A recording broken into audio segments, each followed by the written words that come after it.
Here are some things I've learned about love while working at a hospital. This is really just mainly for the women who like to pride themselves in being so-and-so's wife, so-and-so's girlfriend. Please do not come from me, because this is coming from a place of love.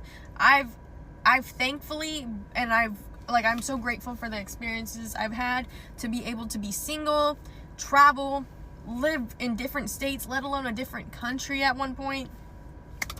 But while in the hospital, when it comes time where you genuinely can't do anything for yourself, you need help, I always see a woman at bedside when it's a man.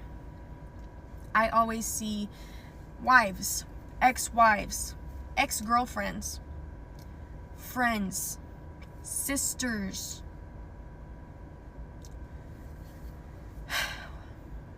Hardly do I ever see a man at a bedside of a woman. I see other women. I see their best friends. I see their daughters. And this is not to say that men don't care. I'm sure there's good husbands, boyfriends, brothers, sons. I'm sure that's there. I've seen it. I've seen it rarely, but I've seen it. But one thing that I've always seen with this is when I ask, "Oh, what's your name?" "Oh, I'm so-and-so's wife."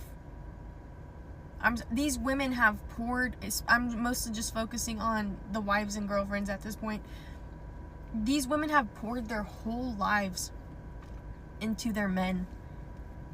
And by the time that the men leave the hospital, these women damn near need their own room, because they have just poured so much into staying with them overnight, into learning how to take care of them, and everything. And it just leads me to question, in 10 years and 15 years and 30 years, when you've had this man's kids and you've lived life with him, and you've gone through things, and he's most likely cheated on you, or like all this stuff, are you still content with just being so-and-so's wife? Because I think before you're labeled as anybody's wife, you already get his last name. Be you.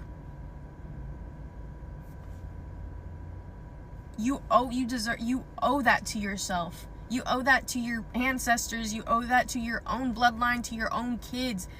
Be your own person before you settle down with the idea of becoming someone's wife. There is so much more to life than just romantic love. Platonic love has been, in many ways, one of my most favorite and most important love in my life.